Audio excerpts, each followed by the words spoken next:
자, 오늘 말씀 제목은 평생 이인자로 살지라도입니다. 우리나라 속담에 사촌이 논을 사면 배가 아프다 이런 말이 있고, 또 비슷한 말로서 배가 고픈 것은 참지만 배가 아픈 것은 못 참는다 이런 말이 있어요. 이 말들은 나와 가까운 사람이 나보다 잘되고 나보다 앞서가는 것을 보면 좀 마음이 불편하다 이런 뜻이죠.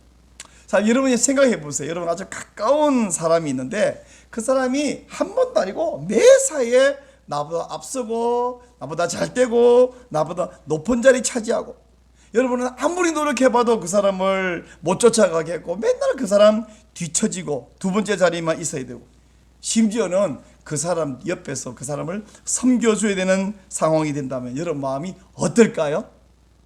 여러분은 막 기회만 있으면 동네방네 그 사람을 칭찬하고 그 사람을 자랑하고 그럴 마음이 생길까요? 아니면 기회만 주어지면 그 사람을 살짝 비방하고 혹 그 사람이 좀 잘 못되면 좋겠다 그런 마음이 생길까요? 사람이요, 어떤 일을 해봐도 안 되는 일이 있고 노력해도 도무지 못 쫓아갈 것 같은 사람이 있습니다. 그럴 때 이런 마음이 생기죠. 하나님, 왜 저 사람에게는 5달란트를 주고 저한테는 2달란트밖에 안 주시는 거예요? 이런 질투하는 마음도 생겨요. 자, 여러분, 그렇게 약이 오르고 평생 이인자로만 살아야 할 때 우리가 하나님을 섬기는 성도로서 어떻게 하면 좋을까요?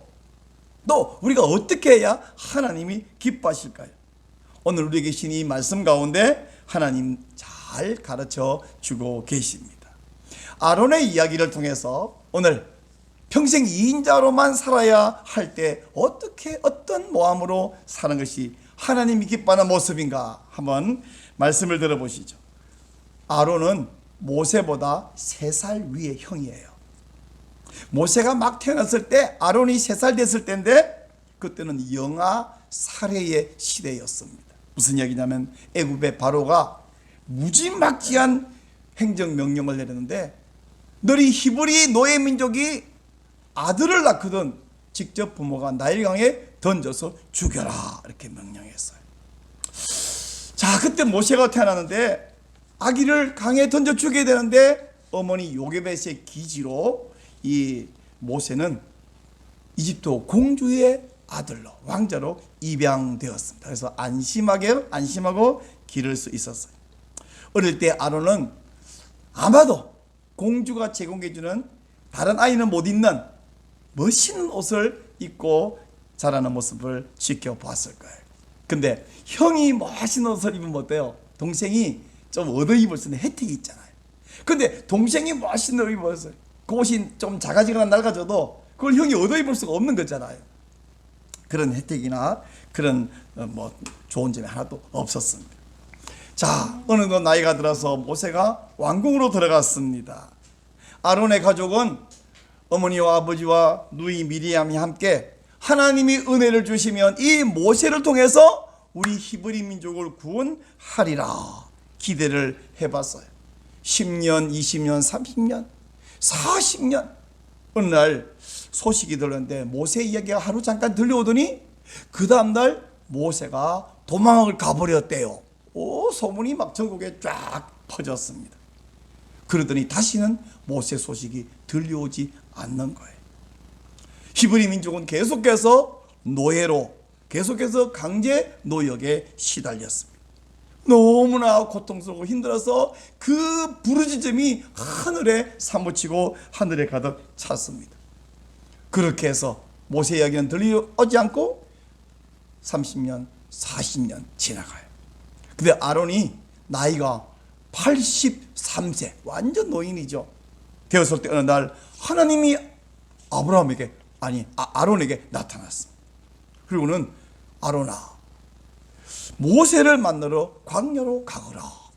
아니, 광야라는 곳이요, 진짜 아무도 들판이 광야인데 주소도 없어요, 번지도 없어요. 요즘같이 핸드폰 번호도 없어요. 그렇지만 하나님 명령에 순종해서 광야로 갔는데 뜻밖에도 광야길로 가다가 자기도 노인이 됐고 아론도 83세, 모세는 80세, 둘 다 노인이 된 채 아론이 모세의 가족을 만났습니다. 그리고 이제 부둥켜 안고 기뻐했겠는데 모세를 통해서 하나님이 모세에게 주신 명령을 들었습니다. 출애굽기 4장 27절 28절을 제가 읽어 드릴게요. 여호와께서 아론에게 이르시되 광야에 가서 모세를 맞으라 하시매 그가 가서 하나님의 산에서 모세를 만나 그에게 입맞추니 모세가 여호와께서 자기에게 분부하신 모든 말씀과 여호와께서 자기에게 명령하신 모든 이적을 아론에게 알리니라. 아론은 모세를 통해서 놀라운 이야기를 들었습니다. 엄청난 하나님의 계획을 들었어요. 아론이 막 흥분되었습니다. 이제 아론은 모세를 통해서 하나님이 주신 모든 명령에 그 말을 대신 전달하는 대변인이 되었습니다. 때로는 아론은 대변인뿐 아니라 모세의 지팡이를 대신 들고 가서 이적을 보이는 일도 행했습니다.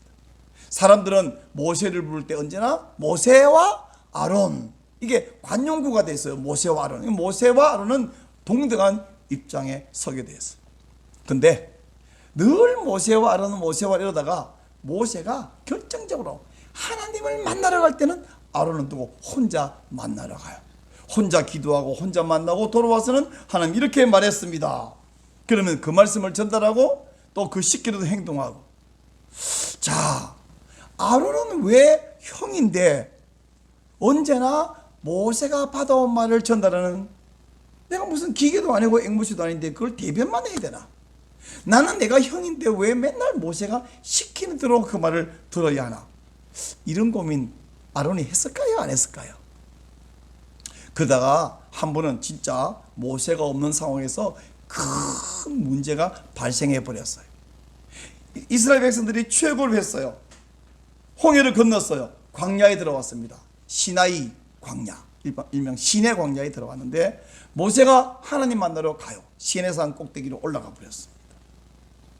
거기서 모세는 하나님 만나서 하나님께 십계명을 받았습니다. 율법을 설명하는 설명을 들었습니다. 내려가서 성막을 세우는 자세한 이야기를 들었습니다. 아론과 아론의 아들들을 제사장으로 세우고 이렇게 옷을 만들어서 입히고 이렇게 제사와 예배를 드리라고 설명을 들었습니다. 그러다가 모세와 하나님이 함께 있는 시간이 무려 40일이 되었어요. 40일간 산에 머무른다.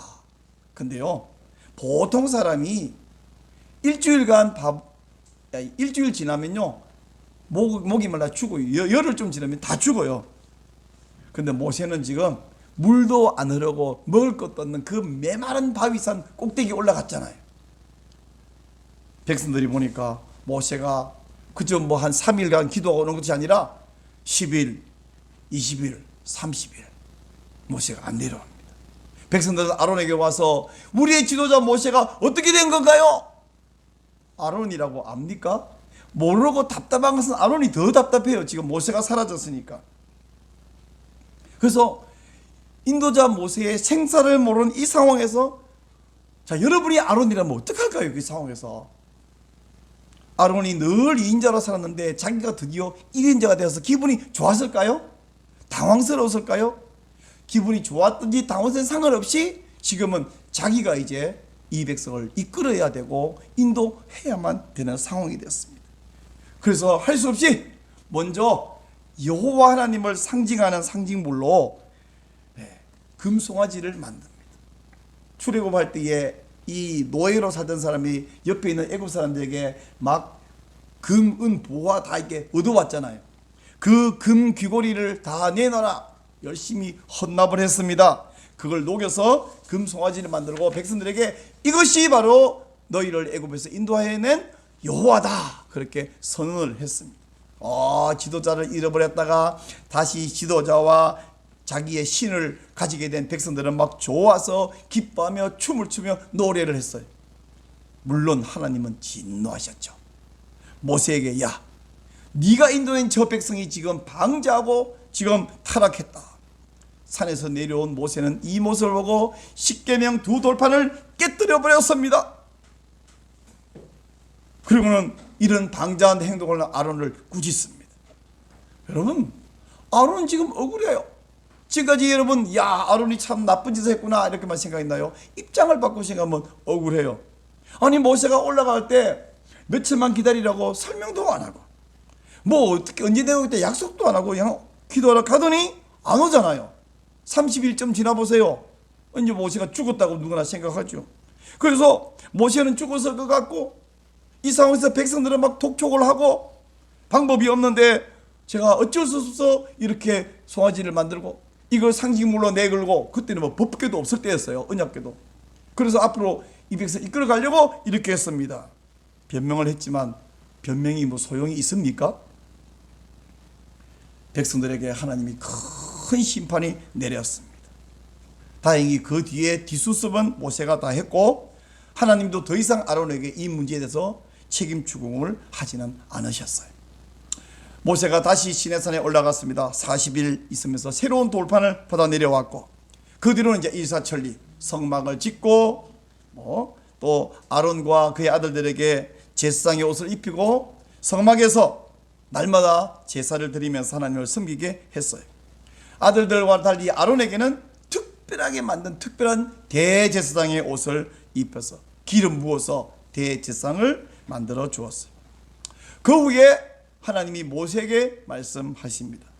모세야, 아론에게 그리고 아들 제사장들에게 너 이렇게 하라고 명령해라.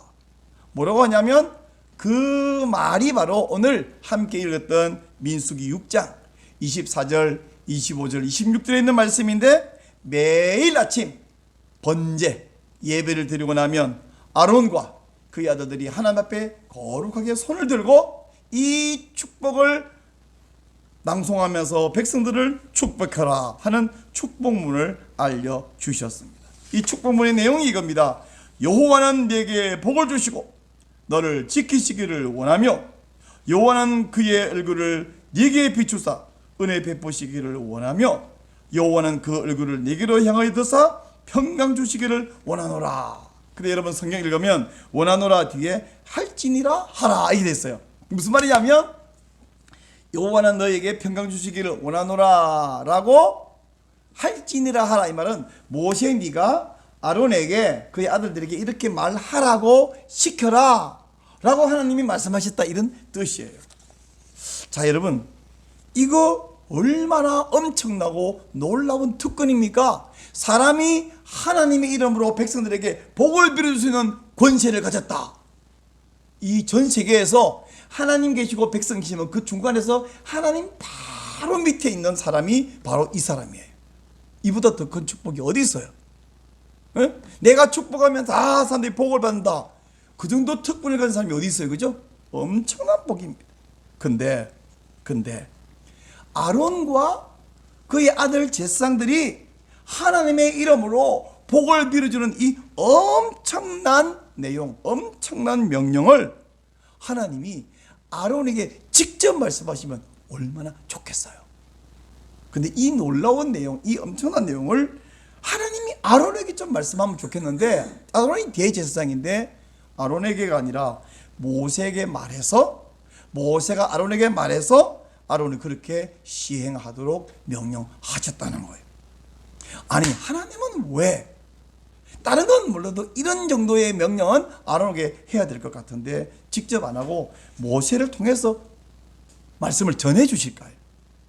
아론은 혹시 서운한 생각이 좀 들지 않았을까요?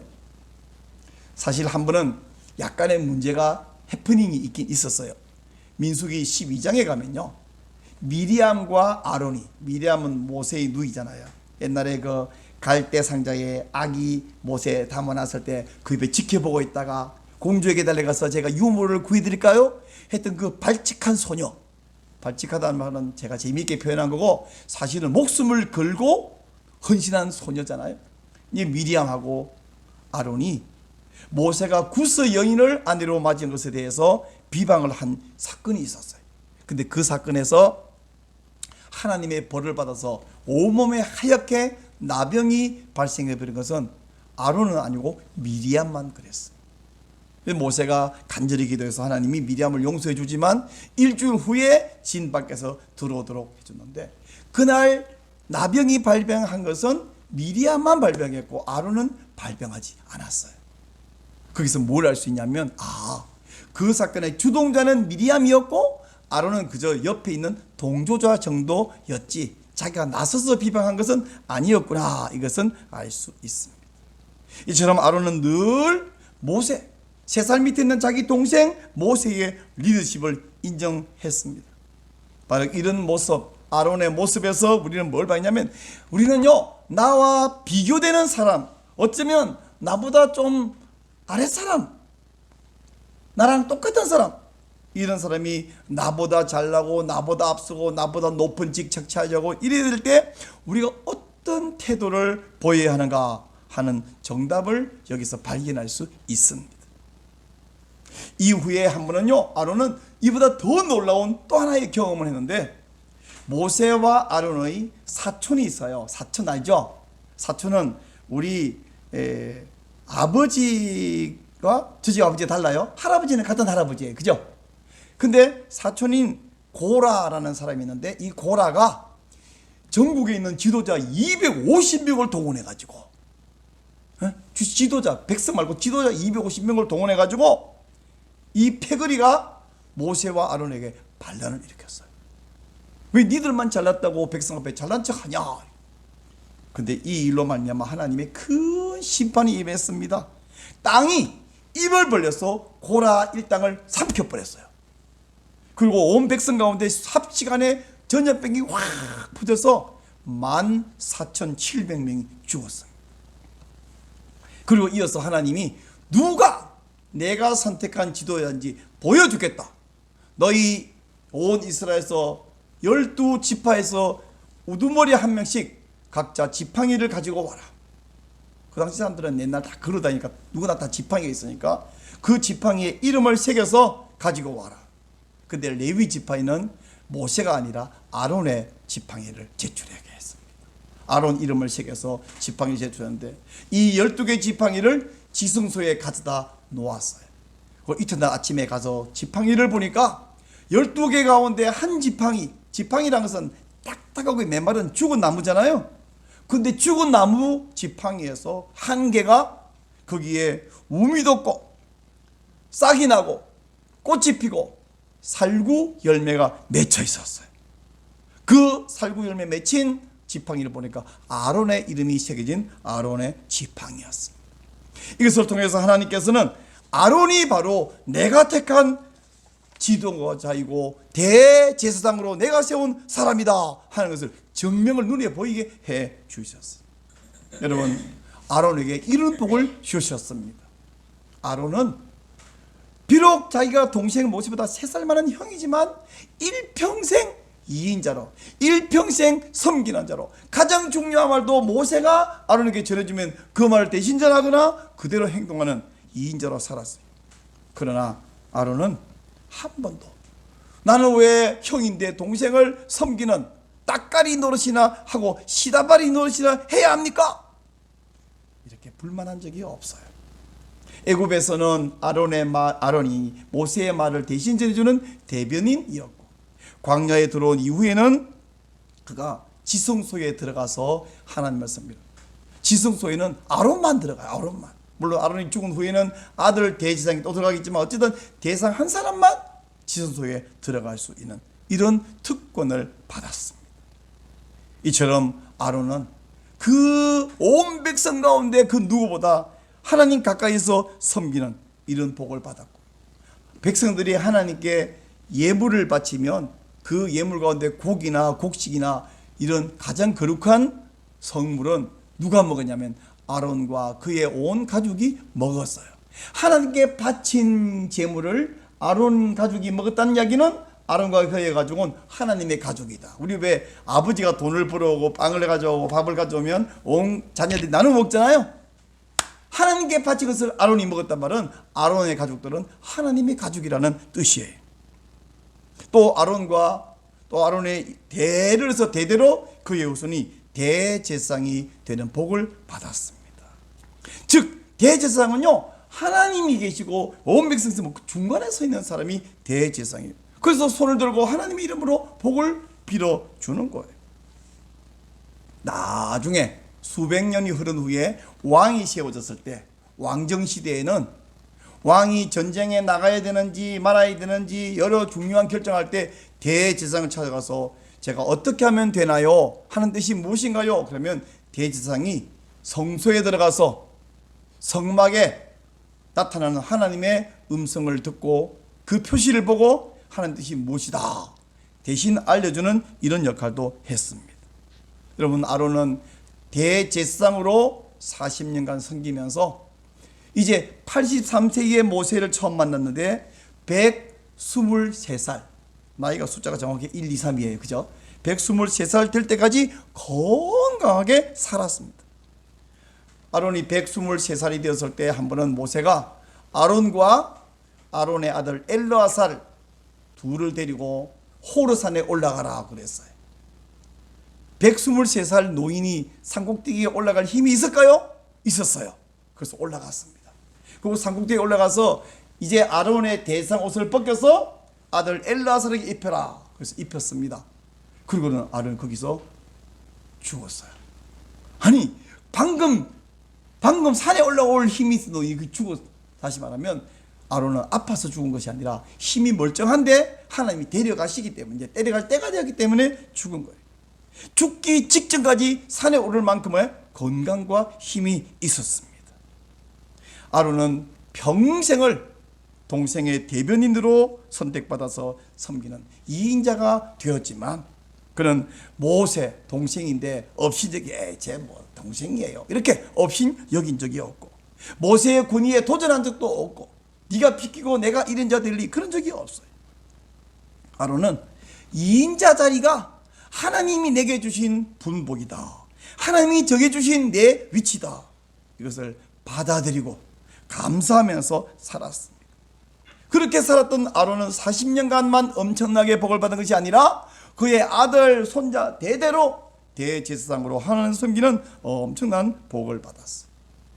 자, 여러분, 아론은 2인자고 모세가 1인자, 하나님 앞에 1인자면 모세가 높아지면 높아질수록 아론이 비참해지나요? 아니죠. 모세가 위대해질수록 아론도 함께 위대해집니다. 만일에 아론이 모세를 비방하고 깎아내려갖고 모세가 추락한다면 아론은 어떻게 될까요? 대신 자기가 올라가나요? 아론도 함께 더 많이 추락할 거예요. 아니, 그러기 전에 하나님이 아론을 해고시켜 버리겠죠. 갑자기 죽게 하든지 아프게 하든지 하여튼 그 자를 해고시킬 거예요. 여러분, 오늘 이 아론의 이야기를 통해서 하나님이 이루시는 교훈은 뭐냐? 우리에게 하나님 말씀합니다. 누구를 높이거나 누구를 낮추거나 그 모두 다 하나님 말씀입니다. 내 고난이고 내게 속했고 내가 결정한다, 하나님이 말씀하셔요. 그러므로 우리가 누구를 질투한다든지 누가 잘 되는 것을 보고 배합한다든지 그건 우리의 도리가 아니란 말씀이에요. 그러니까 어떤 가정에는 보면요, 형제가 뭐 둘, 셋, 넷 뭐 이렇게 있다면 어떤 형제는 좀 더 똑똑하고 어떤 형제는 그게 약간 떨어지고, 태어날 때부터 그래요. 노력을 해봐도 동생을 혹은 형을 혹은 누나를 도대체 따라갈 수가 없는 경우가 있습니다. 또 어떤 경우에는 형이 목사가 되거나 동생이 목사가 되면 나머지 형제들은 그 목사된 형제를 막 도와주고 섬겨주고. 여기 용인에 풍성한 교회라고 있는데 이 교회 목사님이 원래 지하실에서 예배당에서 예배를 드리는데 이게 뭐 잘못된지 그물이 새는 위에서 물이 새는데 하필이면 물이 새는 자리가 강대상 예배드리는 요 위에서 물이 새는 거예요. 예배 시간에 물이 줄줄 새 보세요. 그 마음이 얼마나 심란하겠어요. 그러다가 어느 날 그 목사님의 형님이 돈을 엄청나게 헌금을 해서 멋있는 예배당을 지어줬는데 지금 가보니까 너무 멋있고 좋더라고요. 왜 나한테는 저런 형이 없을까? 저는 그런 형이 없으면 아예 형이 없어요.